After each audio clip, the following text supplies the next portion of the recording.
Former President Jair Bolsonaro, never one to shy away from controversy, recently ignited a firestorm with a bold statement. Speaking to supporters in Brasileira, he declared, "If Congress approves the amnesty, nobody has to interfere." This seemingly simple sentence carries immense weight, striking at the heart of Brazilian democracy and the rule of law. Bolsonaro's words are a stark reminder that the struggle for a just and equitable society never truly ends. It requires constant vigilance, a commitment to accountability, and the courage to challenge those who seek to undermine democratic values. Bolsonaro's declaration was not made in a vacuum. It came amidst growing calls from his supporters for amnesty for those involved in the January 8th attacks on government buildings in Brasilia. These attacks, a chilling echo of the January 6th insurrection in the United States, shook the foundations of Brazilian democracy. They were a blatant attempt to overturn the results of a free and fair election, fueled by disinformation and baseless claims of fraud. The audacity of Bolsonaro's statement is breathtaking. He seems to suggest that Congress operates above the law, that its decisions are immune to scrutiny or oversight. This is a dangerous and deeply flawed interpretation of democracy. In a functioning democracy, no branch of government is above the law. Each branch serves as a check and balance on the others, ensuring that power is not concentrated in any one person or institution. Bolsonaro's words should serve as a wake-up call for all Brazilians. They are a reminder that democracy is a fragile thing, easily eroded by those who seek to exploit it for their own gain. It is up to each of us to defend the principles of democracy, to hold our leaders accountable, and to demand justice for those who would seek to undermine the will of the people. Bolsonaro's statement is not merely a legal opinion. It's a calculated political maneuver. He thrives on controversy, using it to energize his base and paint himself as a victim of persecution. By framing the amnesty debate as a battle between the people's will, represented by Congress and the elites, the judiciary, the media, and anyone who opposes him, he seeks to delegitimize any opposition and rally his supporters to his cause. This strategy is not new. Bolsonaro has consistently employed populist rhetoric, portraying himself as the champion of the common man against a corrupt and out-of-touch establishment. He taps into deep-seated societal frustrations and channels them towards his own political ends. The amnesty issue is merely the latest battleground in this ongoing power struggle. By equating his supporters' actions on January 8th with the people's will, Bolsonaro attempts to whitewash a dangerous assault on democracy. He wants his supporters to see themselves not as criminals, but as patriots fighting for a just cause. This dangerous narrative has the potential to further polarize Brazilian society and undermine trust in democratic institutions. Bolsonaro's tactics are a stark reminder that the fight for democracy is not just about institutions and laws. It's also about narratives and perceptions.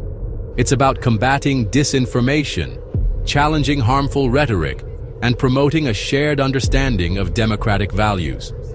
We cannot allow those who seek to undermine democracy to dictate the terms of the debate. We must actively engage in shaping the narrative, ensuring that truth and justice prevail. Behind the rhetoric of peace and reconciliation, the proposed amnesty raises serious questions about accountability and justice. Who exactly would benefit from this amnesty? Would it extend to those who stormed government buildings on January 8th, vandalizing property and threatening elected officials? Would it shield those who financed and organized these acts of violence, those who spread disinformation and incited hatred? The lack of clarity surrounding the amnesty's scope is troubling. It fuels suspicion that this is not about healing divisions or promoting national unity, but about protecting those who broke the law in the name of a lost cause.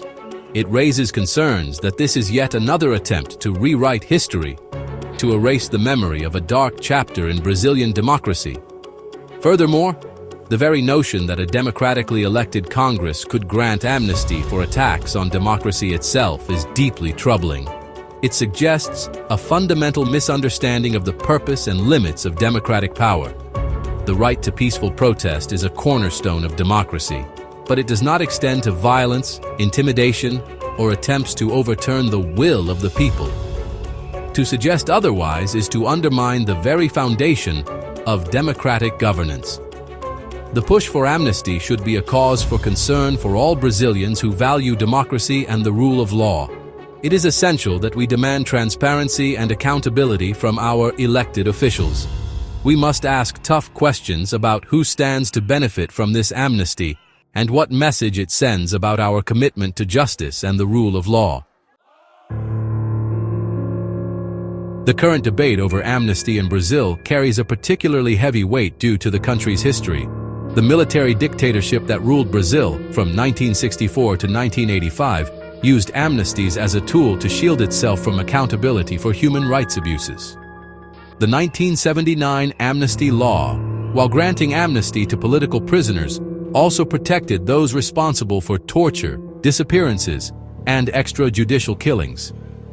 This dark chapter in Brazilian history serves as a stark reminder of the dangers of using amnesty to whitewash crimes and silence victims.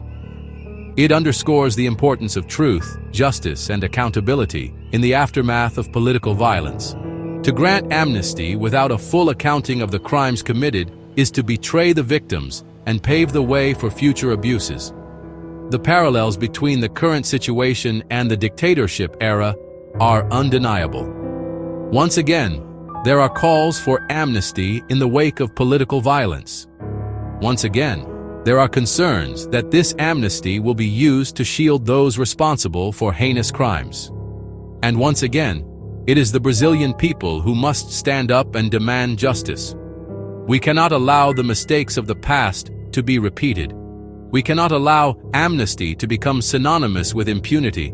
We must learn from the lessons of our history and ensure that those who commit crimes against democracy are held accountable for their actions. You know, at the heart of any vibrant democracy, there's this fundamental principle: the right of the people to question those in power. It's not just a privilege, it's a duty. When citizens actively engage and hold their leaders accountable, it creates a healthier, more transparent society. And, let's be honest, without this right, democracy would be just an empty word. So, always remember, your voice matters. Is the peace we seek genuine, or merely a convenient whitewash? How do we distinguish between true reconciliation and superficial harmony? These are the questions we must grapple with as we move forward. Around the world, nations have faced similar challenges.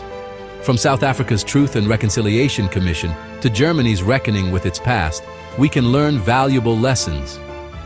What can Brazil take from these international experiences? And how can we adapt these lessons to our unique context? Now, more than ever, it's time to act. We must demand accountability, transparency, and justice. Each of us has a role to play in shaping the future of our democracy. Will you stand up and be counted? The conversation doesn't end here. We need your voice. Engage with your community. Share your thoughts and let's build a brighter future together. Join us and be part of the change.